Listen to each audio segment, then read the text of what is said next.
welcome back to the Ultra Crude Podcast. Yeah. I thought you were going to say something at the end there. Oh, sorry. No. You want to try that intro again? I was just drinking it in. Drink it in, drink it up, drink it in and around. Yeah, I mean, you're not starting off with a little Fresca, so it's a little odd. I'm not starting off with Fresca. It's been a coffee sort of vibe for me in the afternoons here lately. I don't know. Maybe I'm drinking too much coffee these days. It's possible. But I'm not, I don't know. I'm willing to lean into it. Anyway, this is the Ultra Crude Podcast. We talk about ultra running and life and race directing and just, the ins and outs and whatnots and what have yous. My name is John. With me, as always, is Becca Jones. Woo! As he would like to call me, the fabulous BMFJ. The fabulous, the amazing, the wonderful, stupendous, fantastic. You're just switching it all up today. I'm not even ready for it. Becca Jones! Oh, no. God dang it. Yeah. I can't even. Okay. All right. Well, we're back. It's a Monday afternoon here in Nashville. It's a gray, overcast, depressing, ugly sky out there in the mid-state. It was sunny for a little bit today. I really appreciated that. You said something so miraculously hateful to me this morning when I opened the door, and you felt the coldness that I still haven't gotten over. I'm sorry, my thoughts and opinions on the outside weather and existing were so hateful and heinous. Well, you liking the cold. I've been digging it. I think it was just because this past summer was so fucking hot. And it was a wonderfully temperate summer. It was not that hot this summer. You know as summers go. You got to sit on the tractor and do the things. And I was... Do you think sitting on the tractor is... I mean, it was certainly cooler than my attire that I had to Just wear. Because you were roaming around in coveralls doing brush removal or whatever it is you were getting into doesn't negate. Doesn't matter. All right. It's temperature for me. Okay. Well, I think it feels nice and cold and cool and crisp outside. It is crispy. Okay. Well, I'm glad you feel that way. And that concludes the Ultra Crude Podcast weather report portion of the show. Well, what have you been up to this week? Why don't you tell the people? We'll do a little not much recap. I didn't really do much this week. I don't think it's kind of down week. All right. I think not a lot. Excited. I did some trail clearing, trail marking for the Fiery Gizzard half marathon taking place at Fiery Gizzard Trail Saturday. This upcoming Saturday, put on by Hardwind Adventures. It's kind of like, my annual holiday pilgrimage, if you will. Clearing the trails? Yeah, it's kind of a, my own little Thanksgiving tradition I got with John. Me and him go down there, Yeah, I've been doing that. I think last year you missed out because you weren't going to be in town, but y'all have done that for several years. 4 out of the last 5 years. Yeah. We've done it together. And then, of course, I obviously ran the Giz the year prior, I think. Yeah. I tried to run it. You did try to run it 1 year? No, it's like 2 years ago you tried to run. Yeah, and then realized I left shoes. You didn't bring any shoes. We didn't bring any shoes, so didn't do that. But it's one of the most beautiful trails. It really is. It's gorgeous. I love it up there. Yeah, there was a couple. I got out to Ravens Point. It's kind of where I start at, and I had seen this couple come up out of the gorge and head on to Ravens Point, and they called up to me when I got out there, and they're like, "Hey, how's the trail the rest of the way?" I said, "Well, it depends on which way you were going." Quite frankly, they probably came the rough way. They were coming from Grundy and going to Foster Falls. They said, "Well, we're doing this route." I said, "Well, you've done the hard part." Yeah. Yeah, you'll go in and out of the gorge, but the rest of it's a little easier on you.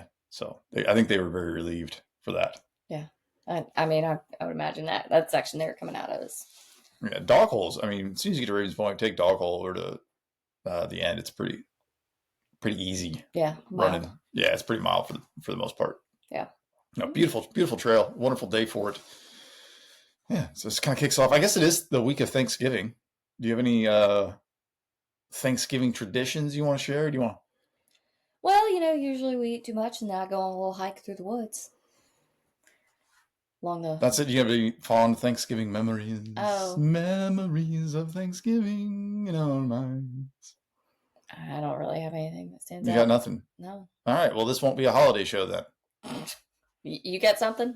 No, not really. I'm not, I really mixed feelings, I guess. I don't know. There's a part of me that says, hey, listen, people, regardless of what it is, and this is what I try to tell myself and my advice to others is to enjoy the holidays to the extent at which you can enjoy it. Because I think we bring in a lot of our own junk, whether it's traveling home or missing out or doing whatever, that we don't want to talk to people. We don't have conversations. Your uncle posts something on Facebook and we disagree about so much crap that's going on in the world where we just and anticipating this uncomfortable conversation experience and holding back and just kind of enjoy it. Yeah. You can let some of that stuff go for a day or an afternoon and just enjoy being around the people you are around, regardless of who those people are. I agree with that. And so now I try to remind myself of that very thing. I always like to do the holiday dinner countdown. That's going to be the highlight of my day. Thanksgiving it's kind of a live tweeting on my Instagram the goings on of Thanksgiving. It is usually quite the thing, yeah. The schedule changes. Yeah, there's usually a lot of schedule changes. We got a rough timeline was given to me yesterday. Was it 11 a.m. to noon-ish? I don't know. This is the working timeline now, and I'm just gonna, we'll pay attention on how that might fluctuate and change throughout the day. Obviously, between now and Thursday, and then Thursday of itself is when the party really gets kicked off. Here's the thing: you don't have anything else to do any fucking way, so it doesn't matter. No, sure don't have anything to do. Like, I could do other things. Like what? Nothing. Yeah. I could do nothing. Oh, okay. Well, do nothing then. Now, listen, getting a Thanksgiving meal is important to me. Okay. I do value very much a solid Thanksgiving meal. And I'm looking forward to having a Thanksgiving meal. What's your favorite Thanksgiving food? Cranberry sauce. You're a fucking monster. It's the canned cranberry sauce?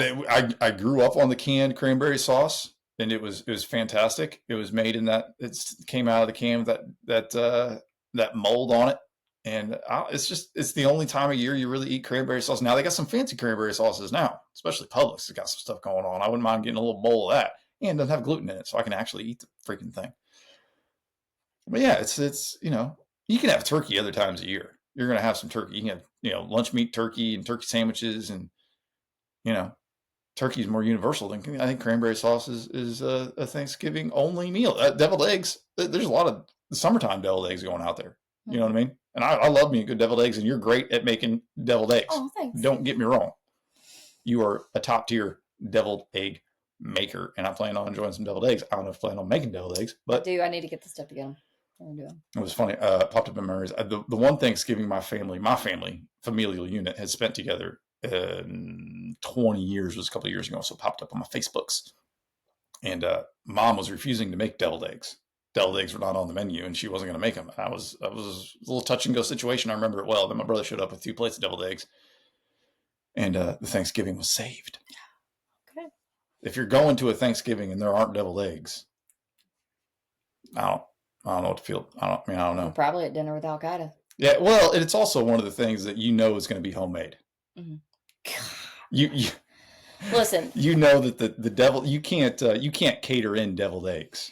You know what I mean? Like somebody's got to get into a kitchen and put those together. No, Publix makes them.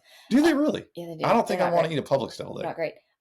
So on a side note, push comes to shove, I can make deviled eggs myself. You're just way better at it. Thanks. We've been making jokes about homemade food because of these lovely people I work for that really are salt of the earth, very sweet. Every year they host a bunch of people at their house. They have for like 20 years. And their ungrateful nephew asshole. So don't be this guy. When we say enjoy the holidays, don't be this guy. Yeah. Had the audacity. Keep in mind, this guy's, he's a jerk. Every other story. Grown adult, though. Grown adult.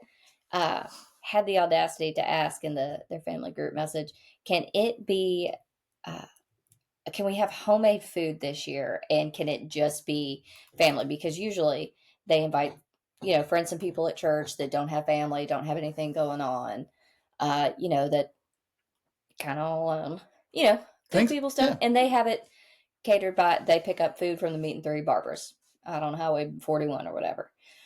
So it's pretty like it's some down home cooking. It's whatever, but these people don't cook, and those motherfuckers or this guy ain't bringing anything. No, But except attitude and horrible opinions, yeah, so they are actually going to travel instead this which is Thanksgiving. delightful. I'm so Yeah. happy for them. They get to experience that. It Yeah, really is. It's nice to be treated. yeah. But when you have people who are feeding you and doing a lot for you, and then you go, actually, can it just be us? And What can I have homemade food? what makes the green beans homemade? Is you have to open the can of green beans in your kitchen? Is that what made them homemade? I don't You got to get the masher out and mash up those potatoes. It doesn't count if somebody else does it. I don't know. I mean, they're not. It's not like they catered in KFC. Yeah. Someone spends several $100s on dinner for everyone, and somebody has the the gall to fucking say they don't like it. Sounds like you can stay home. Don't be. It's a day of thankfulness. Anyways, Yeah, there's that. so got that going on. Well, I hit 4 caves yesterday. That seems like a lot of caves in one day. It was, but they were relatively short. The third one, though, however, I guess they said that trip went from beginner to intermediate pretty quickly. We had I don't know. I just found the buttons. you did. Bear with me. But that one had a lot of water. I mean, there was a lot of water, all of them, because they were basically spring-fed caves. And lots of drop-offs. The water was really muddy and silty when you started walking through it. There's a lot of like clay and stuff, so you couldn't see anything after someone took a step. So it was just brownness that you couldn't see if it was slick, deep. And there were lots of drop-offs. So there was a lot of having to make your body as a bridge. We had one spot where on the guy that was about 6'2", 6'3", I guess close to your height, it was over about waist deep on him, a little deeper. And us short little ladies were like, oh, I don't know about that. So a bunch of us ended up climbing up a rope someone put up on the side. That was a whole thing. It was fun. I had a good time with that. So yeah, historic caves. I can confirm the muddy siltiness by the condition of my car this morning. I was pretty sure I wiped the car out enough. No. But then I looked at the back today. No, not even close. And so the other stuff, I was like, oh. It's honestly, I don't even. I did actually. I wiped it Not out even this mad, I'm morning just and impressed. yesterday, but not, I guess, apparently not enough. Apparently mud just kind of goes everywhere. Like when you touch things or it sticks to you, it sticks to everything else. So. Can confirm. I've definitely decided I need to get like a little storage box to put all the stuff in so you can throw it in there when it's done. It's actually, it was on your Christmas list. I was going to get you just a box to put caving stuff in. Yeah, that's what I need. Yeah, lots of cave tote. Thank God for those Hardwind Adventures No Sweat Towels. Man, that's quite the plug for Hardwind Adventures today. Yeah, it's 2 times. So, yeah, I was legit pretty grateful because I was like, oh, motherfucker. I'm so wet, covered in mud. And because we just went from cave to cave, we drove to each of them. So there was no like, yeah. Well, we're gearing up for Tennessee Mile. So I guess we'll cover some running stuff today. How you feeling about the race? You ready? Like, get this party started? How are you feeling on the organizational end? I mean, I think we got some questions Oh, okay. to be answered on the organizational side. Oh, okay. But you know what? It'll be all right. We'll get everything done. It needs to be done. Yeah. All right. Yeah, hatch should be coming soon. We still got some trail work and stuff to do, but yeah. There's kind of less stress and setup, I think, to get Tennessee Mile rolling. There's some big pieces that need to be done.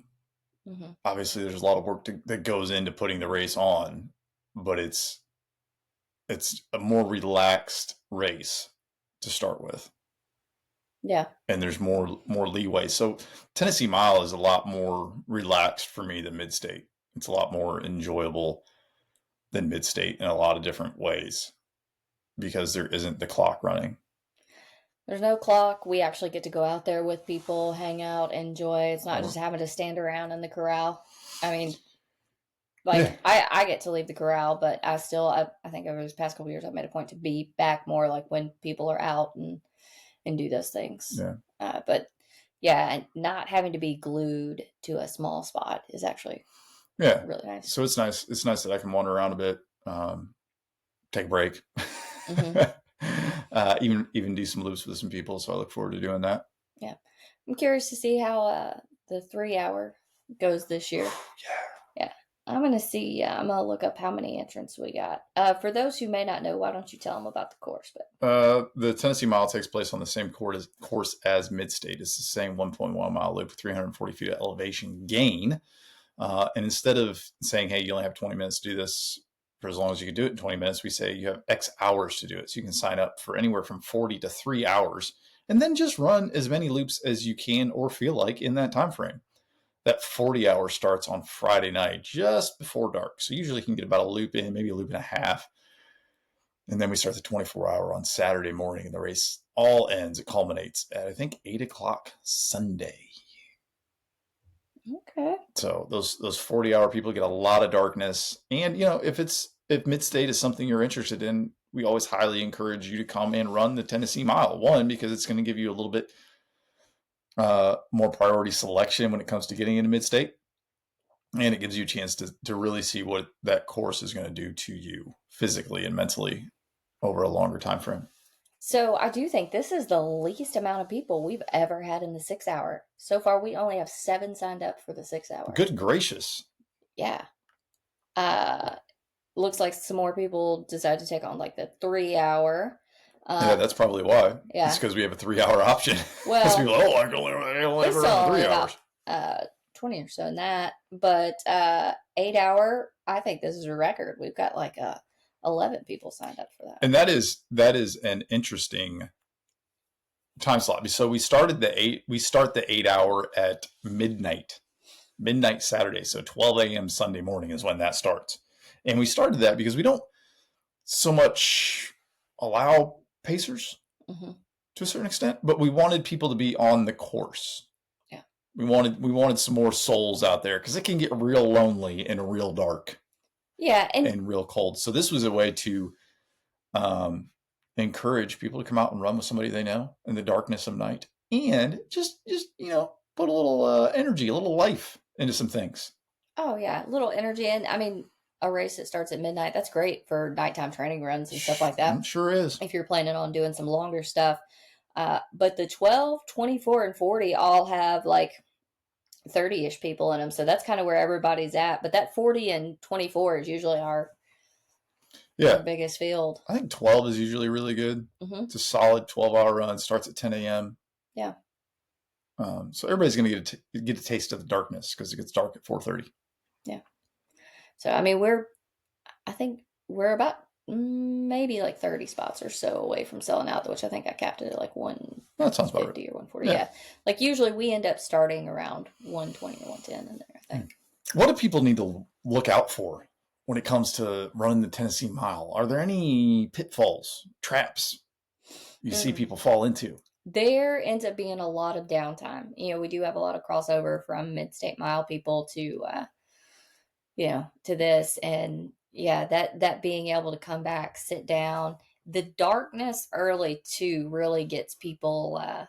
I think that loneliness, that no man's land, comes a little bit earlier. Hello, darkness, mild friend. When you've been doing most of your training where the sun goes down at 8 o'clock or whatever, and then all of a sudden it's dark at 4:30, and so when you're used to it getting dark, it's like, oh no, it's been dark for almost 5 hours now. Yeah, I think that when you've ran Mid-State and you come into Tennessee Mile, that transition from being in the pack and being amongst the camaraderie of that Mid-State, those Mid-State runners, everybody being on the same time frame, really really bonded together with a common goal. And you get in Tennessee Mile and everybody kind of takes off at their own pace and starts doing their own thing, and they're maybe running 30 seconds faster or slower, or maybe a minute faster or slower, but that's a continuous loop for them. So you're never going to come in and take a break together and reset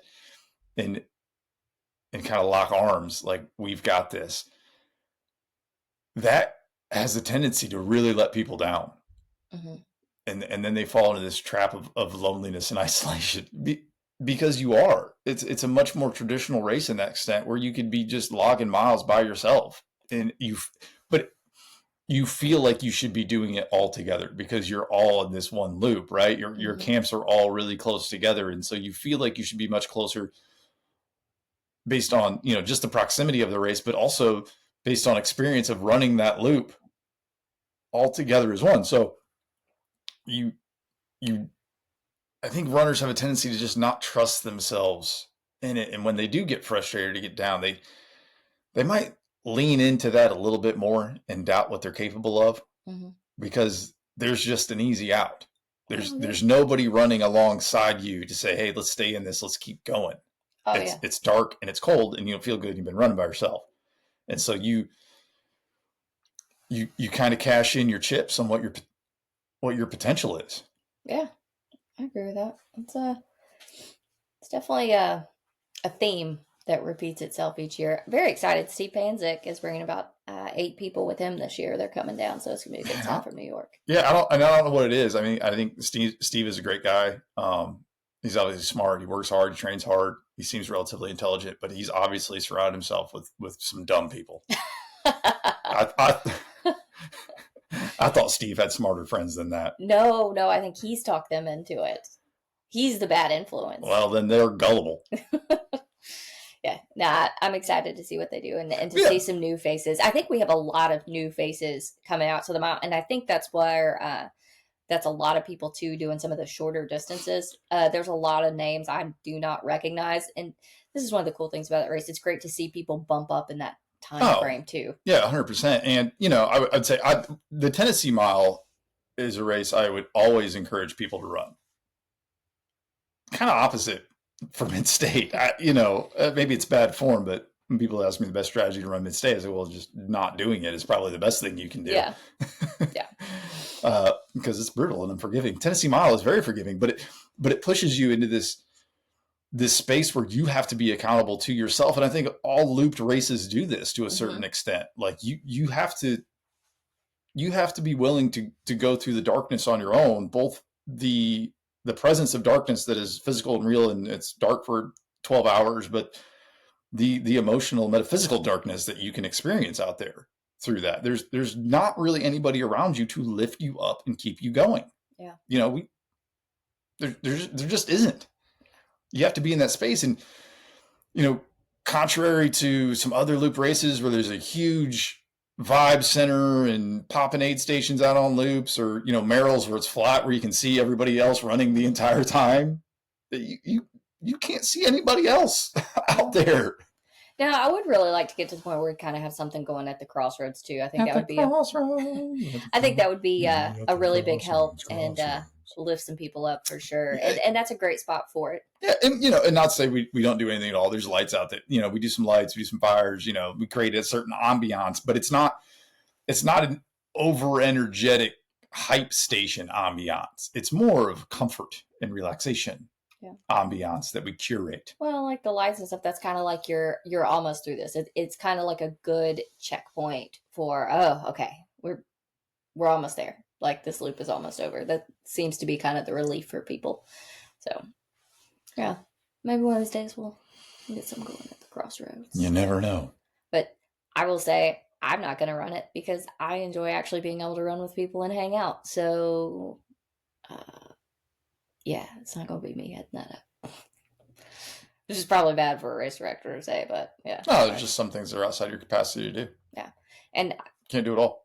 Yeah, like I said, I enjoy the way I get to enjoy this race and be present with runners because, when we do have that crossover, but I don't get to spend time on course with some of these guys that come out and run Mid-State and girls too.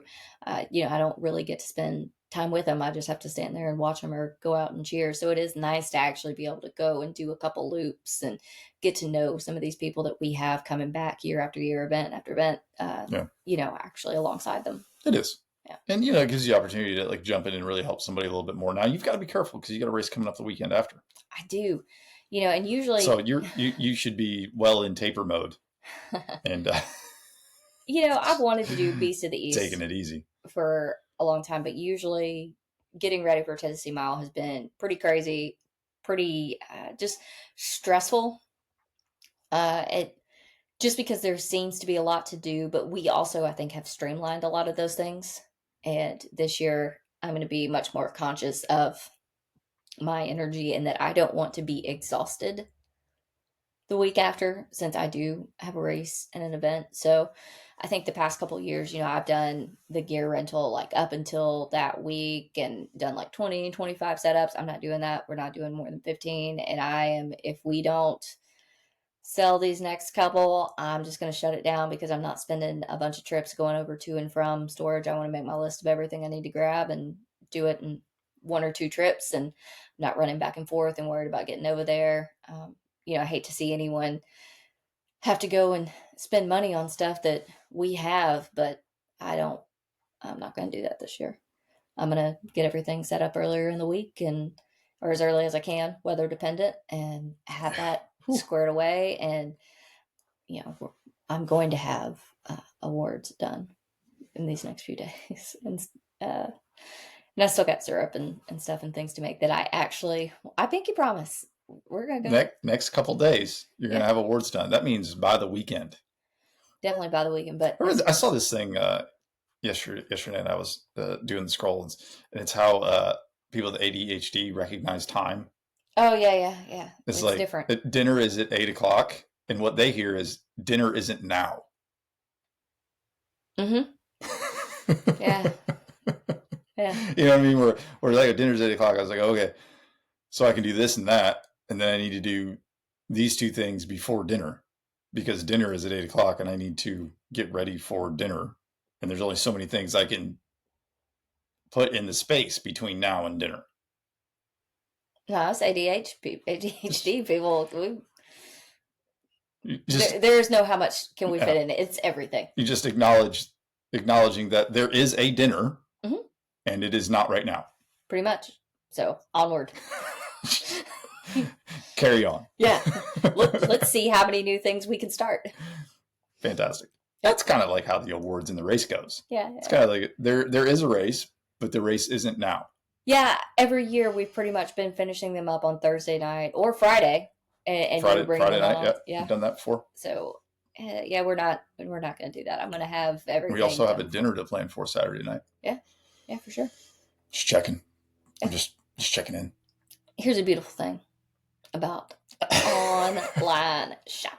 And here I've gotten smarter with this because for several years, I would go and do the race shopping, and I would have to go in and out of Kroger or Walmart 2 or 3 times each store to get everything that I needed. Because let's be honest, in this economy, the way it's been for several years, so or not, whatever.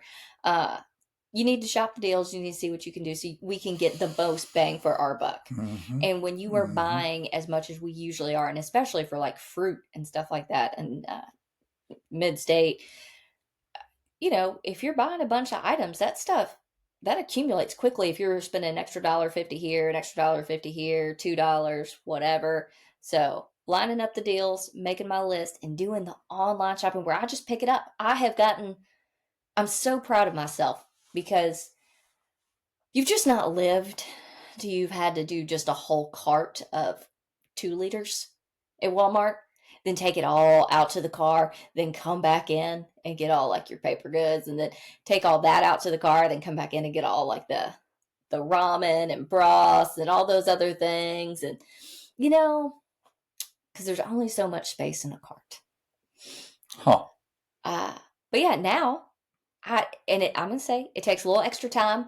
It's a little tedious and kind of a big pain in the ass, but to sit in the living room, put together that shopping list, schedule a pickup time, and then just be able to pull in, and they put it in the car. I could even have the stuff delivered, but I'm not going to do that. I'm going to do that, but put it in the car. It has changed my life. I will never walk around Costco again looking and comparing grape prices. No. And we know I've gotten away from Costco anyways. But yeah. Well, it sounds a lot like you have to set yourself up with a plan to succeed. And when you come into Tennessee Mile, I think that's one of those things where you really have to set yourself up with a plan to succeed. You have to acknowledge the reality of running the race, understand that you are not going to be under that 20-minute time constraint. Now, I'm not saying that you shouldn't game plan it. You shouldn't go out and see what that really looks like to hold yourself back and move at a steady pace. Mhm. But you have to come in with a realistic plan of how you're going to move for 24 or 40 hours. Well, What is that going to look like? Because you're going to go through 2 nights or a solid night, and you're going to go through whatever weather may be thrown your way and different levels of hunger and energy. You're going to experience the highs and lows. And if you're coming in, you're planning on running, and you're only focusing on the highs, if you've got this eyesight and this one goal of I'm going to go out and I'm going to crush it and I'm going to get X miles, and you set the bar really high, how are you going to succeed when you can't reach that bar anymore? mhm. How are you going to adapt when your knee hurts and you've still got another 12 hours? When you've slowed down and you're not crushing those climbs anymore and it hurts to run downhill, what is that success going to look like to you? Because it doesn't matter so much how much you train physically. If your mentality isn't trained to the same extent, how are you going to respond? That's it's a very good question, and a point of like how people should prepare. When your cokes are all frozen, Hmm. when you're sleepy tired because it's 3 a.m. on Saturday morning, and this is just getting started, and the clock says you have another 27, 28 hours before you see the sun come up on your final hour of the race, and you don't know how you can go forward anymore, or you just don't feel like you should go forward anymore because you don't have anything to prove to go forward anymore. How are you going to respond to that? There's no one making me go forward. My crew is sleeping. My friends are either in front of or behind me, or they left already, because trust me, they will leave. You are going to come to the 40-hour Tennessee Mile with a group of people, and you are going to be committed to running together. And then you're going to look up in the middle of the night or the early hours of Saturday morning, and some of those jokers are not going to be there anymore. You're right. It happens every year. The attrition of the 40-hour race is a mental attrition. Mhm. It's not a physical breaking point for people. It is just that mental darkness because it's not what you expect it to be. You expected to go into Walmart with your shopping cart and put everything you needed in that shopping cart and just run on out the door. And when that shopping cart got full, you realized that you needed 4 more carts full of stuff. And then you weren't prepared for that anymore. Oh. And you went, well, I'll just take this one cart and leave. How do you convince yourself that, okay, this cart's full, I'm going to go fill up another cart? How do you get to that point? So funny you said. I actually have walked around with 2 full carts because I refuse to go do that again. And I was literally pulling a cart behind me and trying to push a full one with my hand. And I don't know if you've ever, like, Walmart doesn't do a good job on like their wheels and trying to one hand a full cart that's got some weight to You got to it. pull it. Well, I was already pulling one. I don't know. It was not good. You got to develop new strategies. Yeah. You got to game time it. Sorry, your full cart just had me thinking about that. You got to go get another cart. Listen, and I think it's almost better to show up to the race with an empty cart and just put as much in it as you can. Mm-hmm. And just envision mentally that cart getting bigger as you go on. When you think that cart is full, just mentally, this cart can fit in one more climb. This cart can do one more descent. This cart I can drag it another hour out here. Yeah. And when that hour is done, I'm going to look at my cart and go, you know what? This cart's got another hour left in it. Okay. I have no idea who's running the 40. I haven't looked at it yet. Well, I've got that. But I will. And, I think you've got to take what it gives you. Yeah. And you've got to be willing to just ride it out because there's no aid station to make it to. There's no checkpoint to get to. There's no, I can pick up a pacer. There's no, my crew's going to be here. There's very little reprieve in the Tennessee Mile if that's what you're looking for. Yeah. If you're looking for a point to take a rest and to take a load off and relax a little bit, it's just not there. And I think what happens is people subconsciously want it so badly to get an intermission, because we bake intermissions into Midstate, and that's a huge checkbox that it's just not there. And so they take a break, they take an intermission on their own. Man, that's real hard to keep yourself accountable to.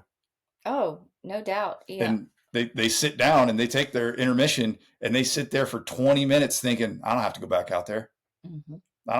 It's dark. I don't want to do this. I'm going to take a nap. Well, then they get cold too because they're sitting there. And then they wake up and they go, I don't think so. I just don't have it anymore. Now you had it. Your cart's not full yet. Mm-mm. Drag that buggy up the hill one more time.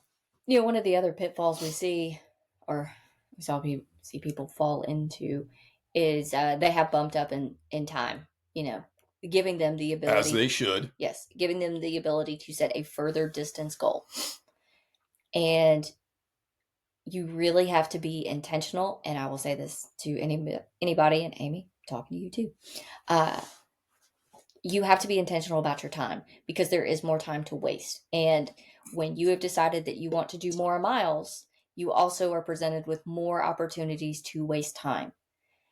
So, you know, let's say you had a goal of, 3 miles an hour each hour, where you're like, oh, well, now I've got like 12 more hours to reach my goal. But you've now also moved your goal mileage up 18 more miles. So now for 6 hours, you got to make sure that you're still hitting that 3 miles an hour. And how do you do that? It's very easy to say, I've got more time. I can do a lot more miles. You figure out quickly, you can waste a lot more time, and we just see people come up short on that all the time when they move up. So you really do have to be intentional, have that plan, and be mindful of your time management. And I encourage people to not stop every lap. Have like, hey, I'm going to stop every 2, or I'm going to stop every 3. Keep it more like a real race, or like a distance race. A traditional time format, a traditional distance. And this is funny, for as much as we encourage people to come out and kind of game up what that mid-state feeling is, it's also probably the biggest trap people fall into. Mm-hmm. Because when they do get that, 12, 18 hours in, and they're not on that mid-state pace, they get really discouraged. And I can't help but think, and this is probably going to come off as not as I intended to mean, but how low the bar has been set in the 24 and 40 as far as mileage goal, or what's out there for those distances. And one, it shows. I know how that sounds, but I know how you mean it. So before anyone gets their fingers in a wad, I say that to say it shows what a trap that downtime is. What a significant factor the mental fortitude plays in the race, and how easy it is to fall short of your constant movement goals. Yeah. Especially for those people who can manage heat really well or run well in the heat. We have seen people have higher mileage at Midstate than they have Tennessee Mile, and it is a gut punch to them. It's devastating. Mm-hmm. It's devastating because they don't understand it. And what you don't understand is the solitude of it. And I think a lot of people have fallen into that trap because they again want that camaraderie, and they want to be encouraged and lifted up and band together through 40 hours. And that's not this.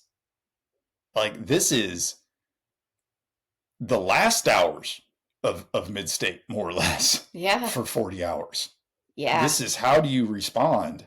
How do you adapt? How do you steady your own resolve and nerves when the brakes are up against you and the bands are beating the boys? This is there's 3 or 4 of us left, and they're all running ahead of me hours of Midstate. How do I keep going?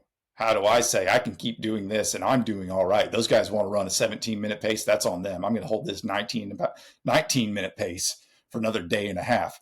Come take it from me. Yep. That's what the Tennessee Mile attitude has to be. Yeah. That's a incredible way to put it. And that's, Spot on. and that has been the biggest, those that have been the most successful at Tennessee Mile have come in and that has hit them like a brick, where they wanted that uplifting camaraderie, and they got so frustrated and so devastated, and they were ready to throw in the towel and go, this ain't fun anymore. All right, well, why don't you change up your game plan? And instead of wanting other people to come out and lift you up and encourage you and keep you going, why don't you take 2 steps forward and do that for somebody else? You want to run with somebody, go run with somebody else. Like, don't sit on your hands and boo-hoo that nobody's running your pace. Yeah. You're a strong athlete. You are capable of running this loop 10 or 15 seconds faster than you are. Go do it. Yeah. Or, you know what? Run a little bit slower and you might go longer and you can help someone else go further. Maybe you don't need that break. Yep. Run a little bit slower, and then when they stop to take a break, you pick up the next person. Yep. Absolutely. Like, and that's going to keep you moving right there. That's going to keep you finding people. You've just got to be willing to adapt and change your strategy. Yeah. Your card ain't full yet. That might be the pre-race speech right there. Card ain't full yet. there's not traditionally a lot of pre-race fanfare for the Tennessee Mile. No. And I think that's one of the other things too, that if you have been to Mid-State and this is your first time coming to Tennessee Mile, there is not all the fanfare. There is not all the energy. It is much more low key and chill. And if you are used to that, like it's more of a reunion for a lot of those people. And I really encourage those people who are veterans out on the course, take in some of these new people, show them what it's about. Give them your tips, tell them about the hills, tell them about the descents, tell them about your experience, and welcome them into that, because this course is fucking hard. The layout, the setup that we have for this is hard. I dream about us being able to do a race in good weather. We're going to. That's just in the spring. We're going to have a half marathon. I know. But I'm saying on this course. Oh, on this course. Yeah, like where we could actually have people out there running, doing stuff, and like in weather you can enjoy. There's usually about a day and a half of Big Al's. That's pretty good weather. Yeah. There is that. Big Al's actually has the best window for being able to hang out. To be fair, Tennessee Mile weather has traditionally been very good on Saturdays. Yes. Now, it has traditionally been very, very cold Sunday morning. Yes. And occasionally it's been a little bit unpleasant, I think, on Friday night. As we move into we've gotten some winter weather here already. We've got lows in the 30s this week. And so our weather's kind of bouncing up and down on what it's doing. And this weekend would have been a perfectly lovely, super awesome weekend. It probably would have been a little bit warm for people on Saturday. So we'll have to just see what that entails. You may get some winter weather. You may get some icy creeks. Maybe it'll snow. Maybe it'll rain. Maybe it'll be 65 degrees. 65 and sunny all day Saturday. I don't think I've had to wear a coat on Saturday the years we've had it. That I can remember. It's usually mid-50s on Saturday afternoon. But, we are kind of going to get into winter weather running. I think, it's not to bring it up again, but the Fiery Giz, I think, kicks off the winter series of races. Yeah, I'd agree with that. For me personally. It kind of wraps up fall. We move on into winter. There's been some snow flurries there before, so it always kind of feels like winter. I think, obviously, Tennessee Mile is a winter race. It's in December. It feels like winter. So you're going to have to think about layers. Yeah.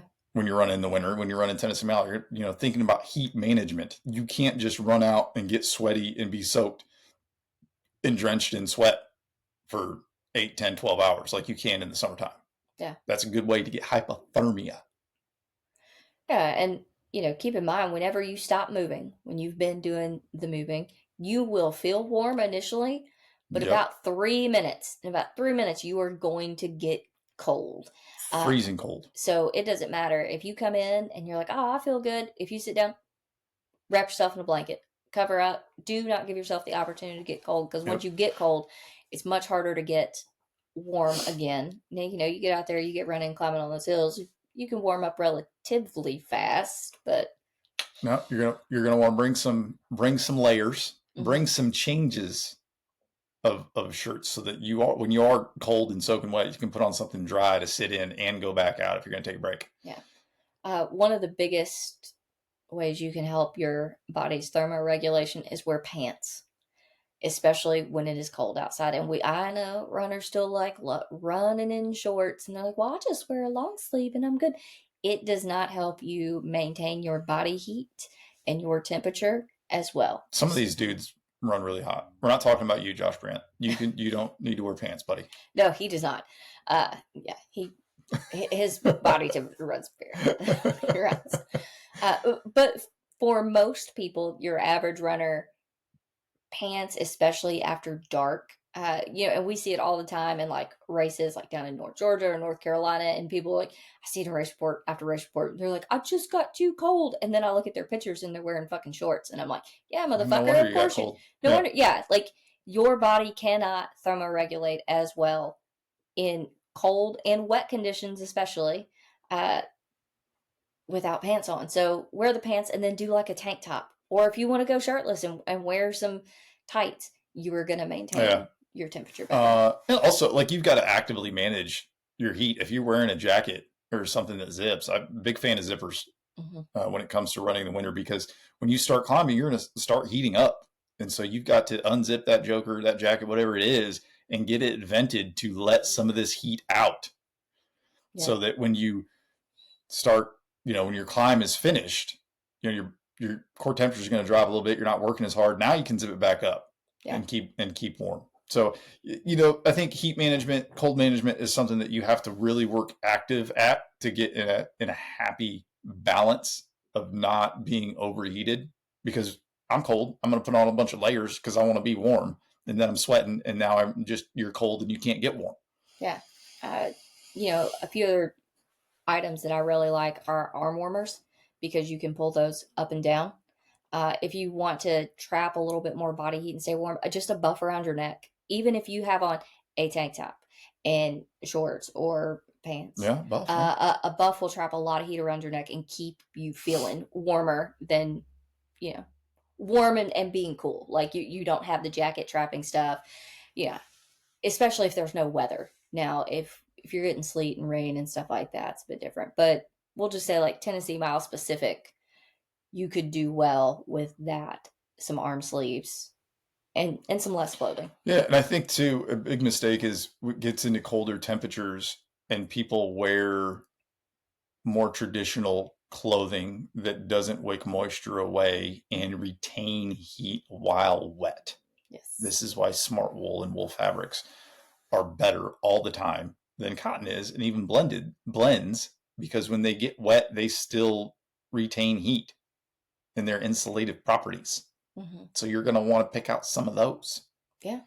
And even if that's in like what you wear for your hats or your buff, if you don't want to invest in like a smart wool shirt in the winter or something like that, just get fleece. Yeah. Get a basic fleece. That's that's going to get it done. Yeah. So there's all sorts of stuff on Amazon and stuff like that. You can get stuff at a relatively good price, and